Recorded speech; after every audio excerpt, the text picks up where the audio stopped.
I never thought I'd find myself here, staring at my reflection in the bathroom mirror, wondering where the years had gone. See, the woman looking back at me was a stranger, gray hair, fine lines etching their way across my face. When did I become old? Richard was already in bed, his back turned to my side as usual. I could hear the soft rhythm of his breathing, steady and predictable, just like our marriage had become. 40 years. 40 long years of routine, of quiet dinners and separate lives under the same roof. I sighed, running a hand through my hair. There was a time when Richard would have been waiting up for me, eager to talk about our days, to share a laugh or a tender moment. Now, our conversations were reduced to mundane topics: the weather, the neighbors, maybe a brief mention of our children if there was news to share. As I slipped into bed, careful not to disturb Richard, I found myself thinking back to our early days. The passion, the excitement of building a life together. Where had it all gone? When had we become these strangers sharing a bed but nothing more? Sleep eluded me that night, as it often did these days. I lay there listening to Richard's soft snores, feeling a deep ache in my chest. Was this all there was left for me? A life of quiet desperation, watching the days slip by without really living. But the next morning, I made a decision. I couldn't continue like this, withering away in a loveless marriage. I needed to do something for myself to feel alive again. That's how I found myself signing up for a gym membership. The first few visits were awkward. I felt out of place among the younger, fitter crowd. But slowly, I began to find my rhythm. The endorphins from working out gave me a boost I hadn't felt in years. I started taking better care of myself, paying more attention to my appearance. Richard barely noticed the changes. He was too engrossed in his work, his world revolving around meetings and business deals. Our interactions remained the same, polite, distant, devoid of any real connection. One day, as I was finishing up my workout, I caught sight of a young man across the gym. He couldn't have been more than 25, with dark, tousled hair and striking blue eyes. Our gazes met for a brief moment, and I felt a flutter in my stomach that I hadn't experienced in decades. I quickly looked away, embarrassed by my reaction. What was I thinking? I was old enough to be his grandmother. But as I gathered my things to leave, I couldn't help but steal another glance in his direction. To my surprise, he was still looking at me. He smiled, a warm, genuine smile that made those blue eyes light up. I felt my cheeks flush as I hurried out of the gym. So that night, as I lay in bed next to Richard's sleeping form, I couldn't get those blue eyes out of my mind. It wasn't just physical attraction, though I'd be lying if I said that wasn't part of it. It was the way he had looked at me, really seen me in a way I hadn't been seen in years. I rolled over, staring at Richard's back. When was the last time he had looked at me like that? When was the last time anyone had made me feel desirable, beautiful? The realization hit me like a physical blow. I was lonely, desperately, achingly lonely. I had been for years, but I'd pushed those feelings down, buried them under the routine of daily life. Now they were bubbling to the surface, demanding to be acknowledged. I wanted more than this cold, passionless existence, more than brief, cordial exchanges and nights spent lying next to a man who might as well be a stranger. I wanted to feel alive again, to experience the rush of emotions that had been absent from my life for so long. As dawn began to break, casting a soft light through the curtains, I made another decision. I couldn't settle for this half-life anymore. I didn't know what the future held, but I knew I had to make a change. I got up quietly, careful not to wake Richard. As I stood in front of the mirror again, I saw something different in my reflection. So a spark in my eyes that hadn't been there before. A hint of the woman I used to be, the woman I could be again. I didn't know where this path would lead me, but for the first time in years, I felt a glimmer of hope, a chance at something more. And as terrifying as it was, I was ready to embrace it. I stepped out of the shower, wrapping a towel around my body before wiping the steam from the mirror. My reflection stared back at me, and I couldn't help but notice the fine lines that had crept onto my face over the years. 40 years of marriage to Richard, and what did I have to show for it? A life of routine, devoid of passion or excitement. As I got dressed for the gym, I found myself paying more attention to my appearance than usual. I chose a pair of form-fitting leggings and a tank top that showed off my arms. It had been years since I'd cared about how I looked at the gym, but today felt different. The gym was bustling with activity when I arrived. I made my way to the treadmill, my usual starting point, when something caught my eye. Or rather, a young man I'd never seen before, was doing pull ups across the room. His muscles rippled with each movement, and I found myself mesmerized. I shook my head, trying to focus on my workout, but my eyes kept drifting back to him. He couldn't have been more than 25, with dark, tousled hair and striking blue eyes. Everything about him exuded vitality and energy, things I hadn't felt in years. As I watched him, a familiar feeling stirred within me. It was attraction, pure and simple. I felt a flush creep up my neck, and I quickly looked away, ashamed of my reaction. But the pull was magnetic, and I found myself stealing glances at him throughout my workout. He moved with such confidence, such grace. It was a stark contrast to Richard, who had long ago lost that spark of life. This young man was everything my husband wasn't: vibrant, full of life, and utterly captivating. I tried to shake off these thoughts, feeling guilty for even looking at him that way. But the more I watched, the more alive I felt. It was as if his energy was contagious, seeping into me from across the room. Over the next few weeks, I found myself looking forward to my gym sessions with an excitement I hadn't felt in years. I started paying more attention to what I wore, choosing outfits that accentuated my figure. I even bought a few new pieces, nothing too obvious, but definitely more flattering than my old gear. I learned his name was Jake, overhearing it during a conversation with another gym goer.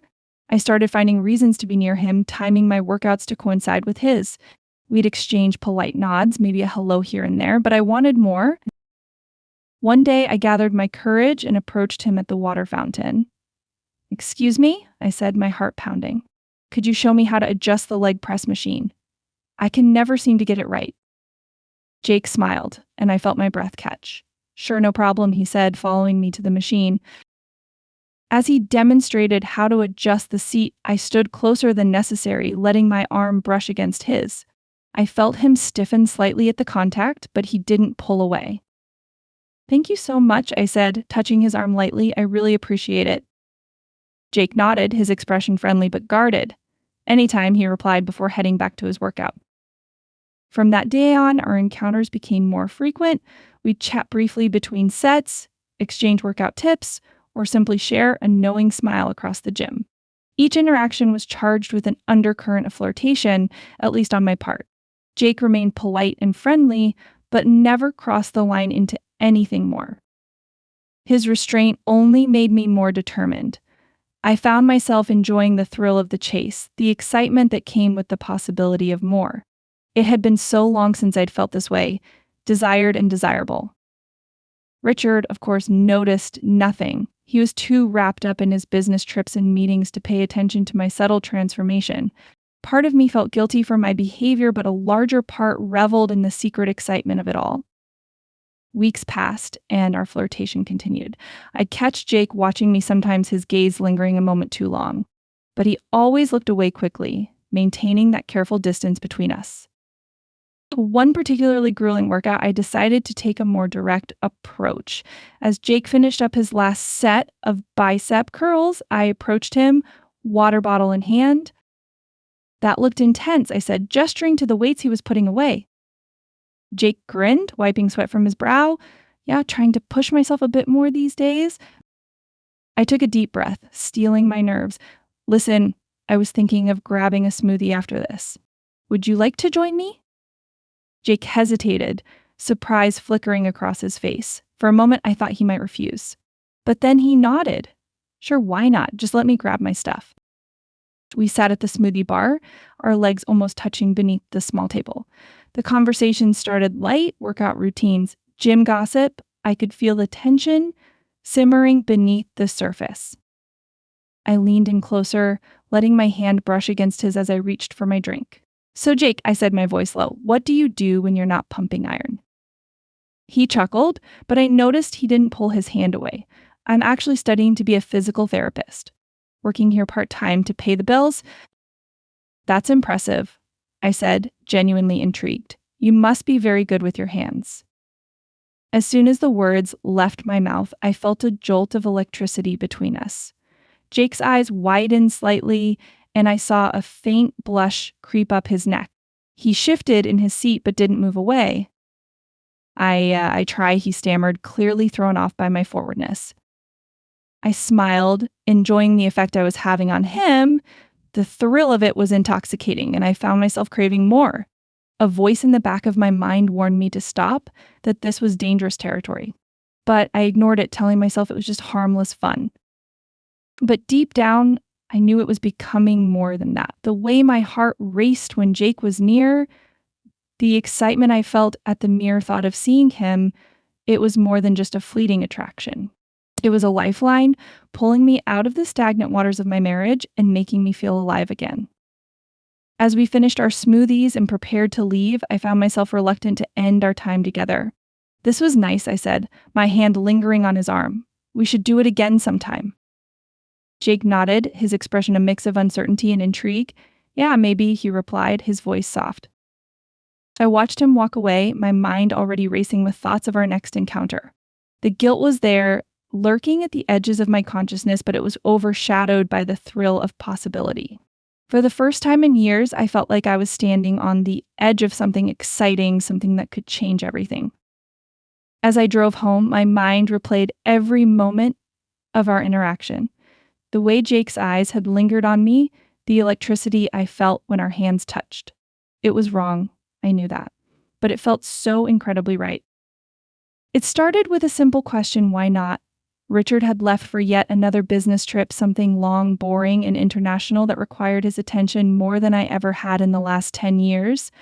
I had actually lost track of what business entailed for him now. Deals, conferences, new partnerships. It all blurred together. But the house has always felt cavernous and cold without him. The silence echoed off every wall, settling deep into my bones. So the idea of inviting Jake over came so easily, almost as if it were something we'd done before.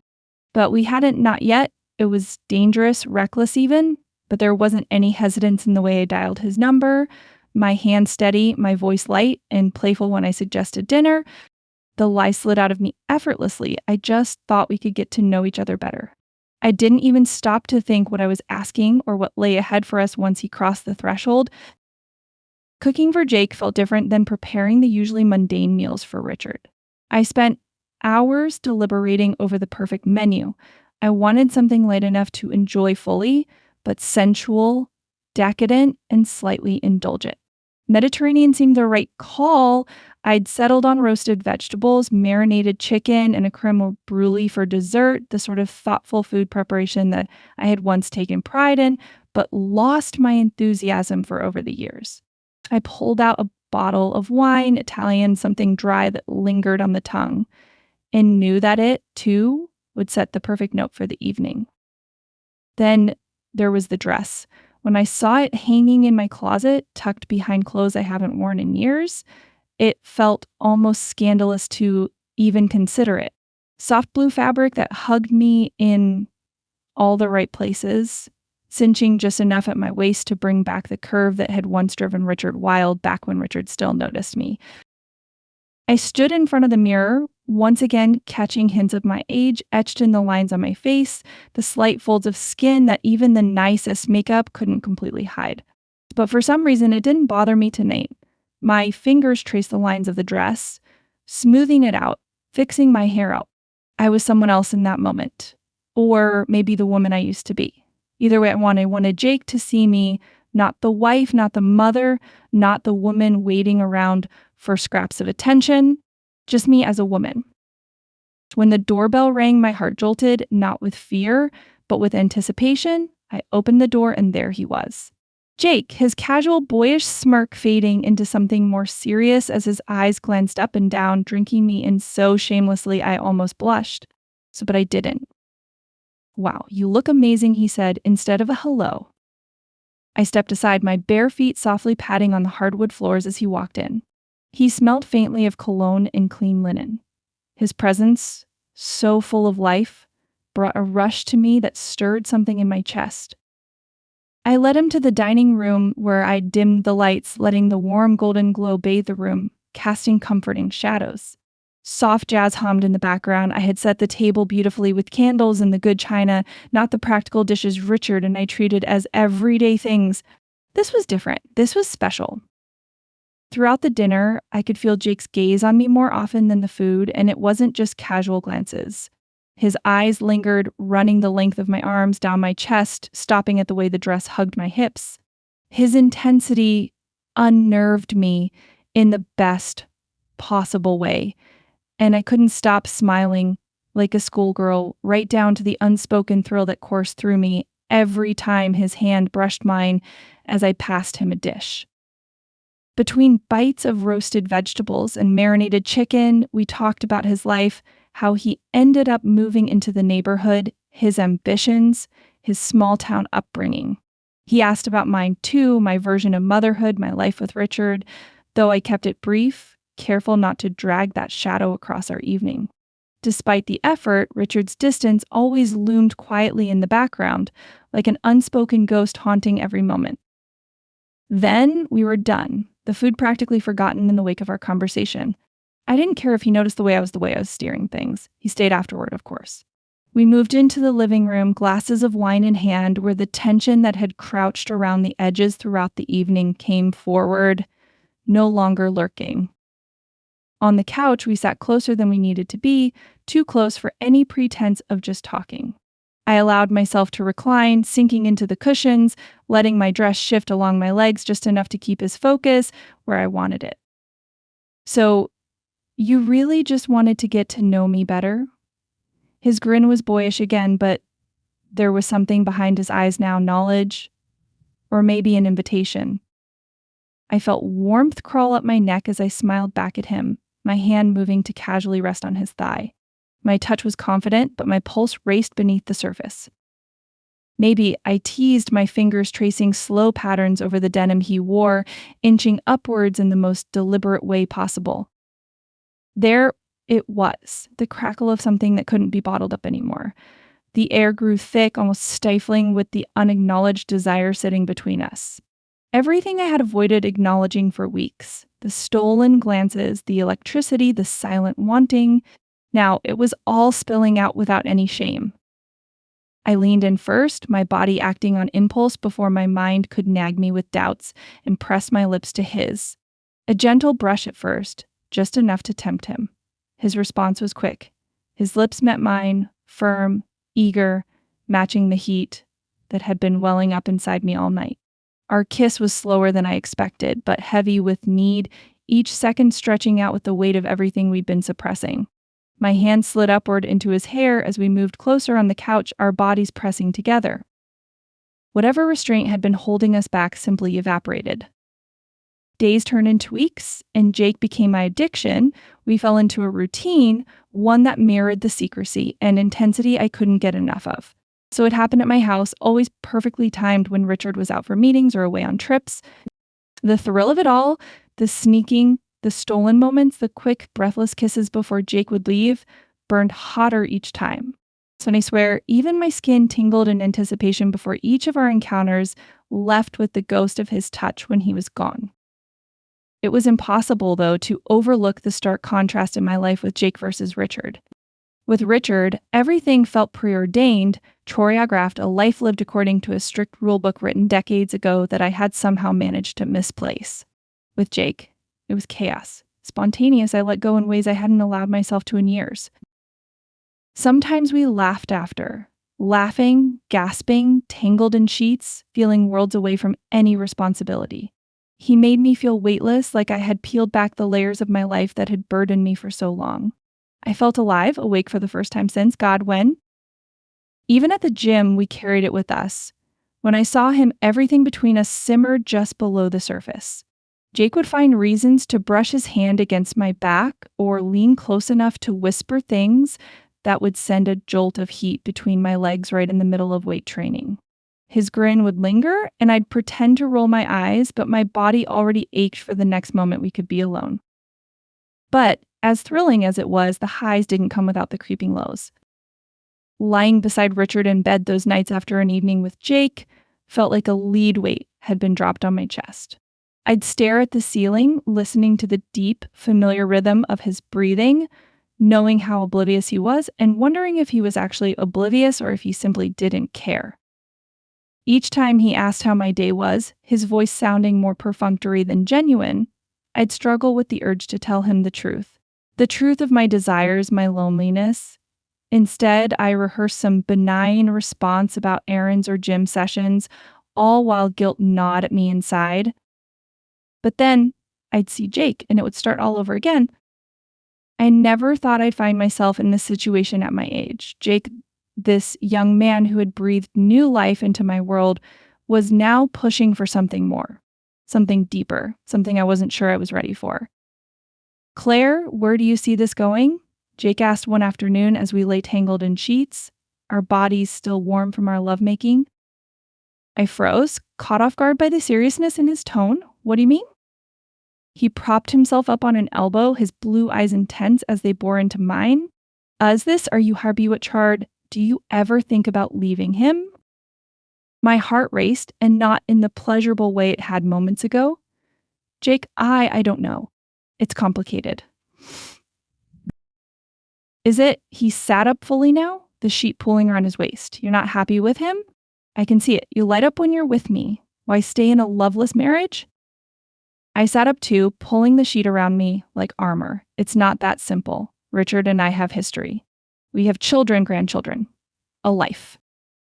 A life you're not satisfied with," Jake pressed. "Claire, I want more. I want a future with you. Don't you want that too?" His words hung in the air between us, heavy with implications. Did I want that, the passionate, vibrant life Jake was offering? Or was I content with stolen moments and secret rendezvous? "I need time to think," I finally said, my voice barely above a whisper. Jake nodded, but I could see the disappointment in his eyes. As I dressed and left his apartment, his questions echoed in my mind. Could I really leave Richard? Could I append my entire life for this chance at happiness?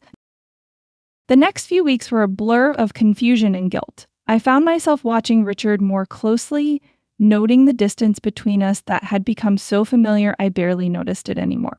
He was often away on business, and when he was home, we moved around each other like strangers sharing a space. One evening, I was on the phone with Jake when I heard the front door open. Panic seized me as I realized Richard was home early from his trip. "I have to go," I whispered hurriedly into the phone, ending the call just as Richard walked into the living room.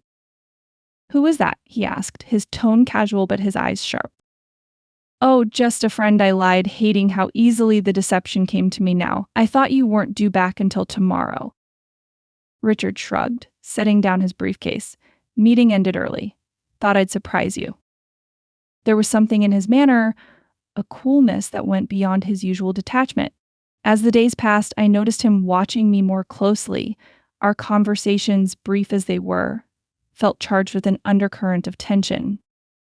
I tried to brush it off to convince myself I was being paranoid, but the nagging feeling that Richard suspected something wouldn't leave me. It added another layer of stress to my already complicated situation. Jake's words kept coming back to me. What did I want? Could I continue living this double life?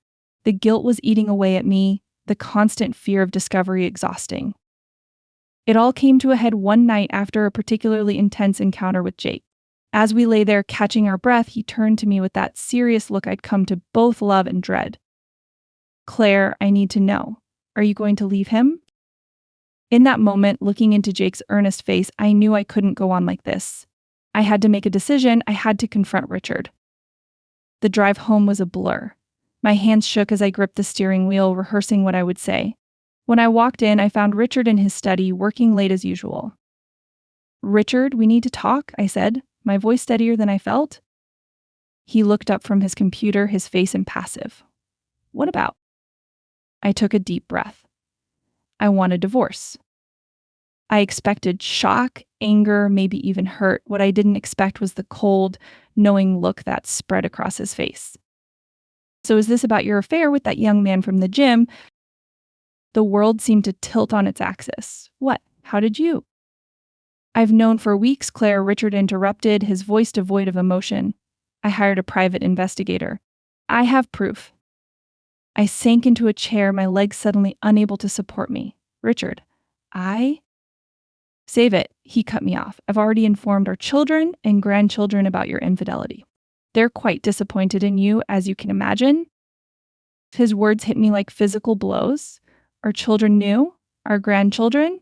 The room spun as the full impact of what he was saying sank in. Why? I managed to choke out. Why didn't you say anything? Richard's lips twisted in a humorless smile. I wanted to see how far you'd take it, how much you'd destroy before you came clean. Congratulations, Claire. You've managed to ruin everything. The following weeks were a nightmare. Our children, once so close to me, now regarded me with a mix of hurt and disgust. My precious grandchildren were kept at a distance, their innocent eyes now clouded with confusion when they looked at me. Richard's indifference turned to open hostility as we began divorce proceedings. He fought viciously, using my affair as leverage at every turn. I found myself sitting in courtrooms, listening as my private life was laid bare, feeling more alone than I ever had in my life. The man I had spent 4 decades with now seemed like a stranger, cold and ruthless in his pursuit to punish me for my betrayal. As the legal battle dragged on, I watched helplessly as the life that I had built crumbled around me. The final blow came when the financial settlements were decided. Richard, armed with evidence of my infidelity and the support of our children, managed to leave me with far less than I had expected. The security I had always taken for granted was gone, swept away by my own actions. As I sat in my lawyer's office, staring at the final divorce papers, I couldn't help but wonder, was it worth it? The passion, the excitement, the feeling of being alive again, did it justify the wreckage of my life? I thought of Jake, of the future he had imagined for us. It seemed like a distant dream now, faded and tarnished by the harsh light of reality. I had gained momentary happiness, but at what cost? The pen felt heavy in my hand as I signed my name, officially ending my marriage of 40 years. As I walked out of the office, I realized I was truly alone for the first time in my adult life. So the path ahead was uncertain, clouded by the consequences of my choices. I stood in the middle of my new apartment, surrounded by boxes and the remnants of my old life. The silence was deafening. No grandchildren's laughter, no family dinners, no warmth, just emptiness. My phone buzzed. A text from my daughter, Sarah. Mom, we need to talk. Can I come over? My heart raced. I hadn't seen Sarah since the divorce was finalized. She'd barely spoken to me, her words cold and clipped when she did. I quickly typed back, of course, sweetie, anytime. An hour later, there was a knock at the door. I opened it to find Sarah standing there, her face a mask of conflicting emotions. She stepped inside, her eyes scanning the unfamiliar space. So this is where you live now, she said, her voice flat. I nodded, gesturing weakly. It's not much, but it's home for now. Sarah turned to face me, her eyes hard. How could you do it, Mom? How could you throw away everything for him? The accusation in her voice cut deep. I struggled to find the words. Sarah, it's not that simple. Your father and I. Don't, she interrupted. Don't make excuses. You broke up our family. Do you have any idea what this has done to Dad? To us? I felt tears welling up in my eyes. I never meant to hurt anyone. I felt so alone, so invisible. And that justifies cheating. Sarah's voice rose. You could have talked to Dad, gone to counseling, anything. Instead, you snuck around with some guy half your age and destroyed everything. Her words hit me like physical blows. I sank onto the couch, my legs unable to support me anymore. I'm sorry, I whispered.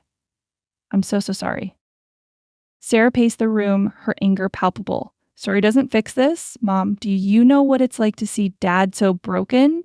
To have to explain to my kids why Grandma and Grandpa aren't together anymore. The mention of my grandchildren sent a fresh wave of pain through me. How are they? Sarah's laugh was bitter. How do you think? They're confused and hurt. Lily asked me if it was her fault you left.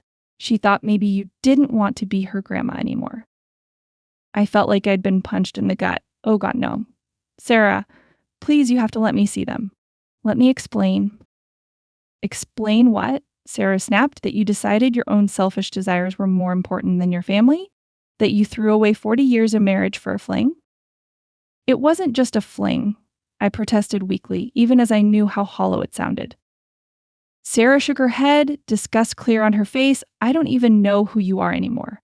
The mom I knew would never have done this. Her words echoed my own thoughts, the doubts that had plagued me since the affair began. Who was I? The dutiful wife and mother, or the woman who had risked it all for passion? I'm still me, Sarah, I said softly. I'm still your mother. I still love you, your brother, your children. Love. Sarah's voice cracked. If you loved us, you wouldn't have done this. You wouldn't have lied and sneaked around. You wouldn't have broken Dad's heart. I reached out to her, desperate to bridge the gulf between us, but she stepped back. Sarah, please. I know I made a terrible mistake, but I'm still your mother. Can't we try to work through this? Sarah looked at me, and for a moment I saw the little girl who used to run to me with skinned knees and broken toys, trusting me to make everything better. But then her expression hardened again. I don't know, Mom. I really don't know if we can. You've broken something fundamental here. Trust, respect, it's all gone. And I'm not sure if it can ever be repaired. She moved towards the door, pausing with her hand on the knob. I'll talk to Mark about the kids. Maybe we can arrange something. But I can't promise anything, and don't expect to be welcome at family gatherings anytime soon. With that, she was gone, leaving me alone in my new, empty life. I collapsed onto the couch, sobs racking my body. The full weight of what I'd done, what I'd lost, crashed down on me, my children, my grandchildren, the life I'd built over decades, all of it shattered because of my choices. As night fell, I sat in the darkness, surrounded by unpacked boxes and unanswered questions. The excitement and passion of my affair with Jake seemed a distant memory now, overshadowed by the devastation it had wrought. I'd thought I was reclaiming my life, my identity. Instead, I'd lost the very things that defined me: wife, mother, grandmother. The silence of the apartment pressed in on me, a stark reminder of the family dinners, holiday gatherings, and everyday moments that would never be the same again. I picked up my phone, scrolling through photos of happier times, birthdays, graduations, family vacations. Each image was a knife to my heart, a glimpse of what I'd thrown away.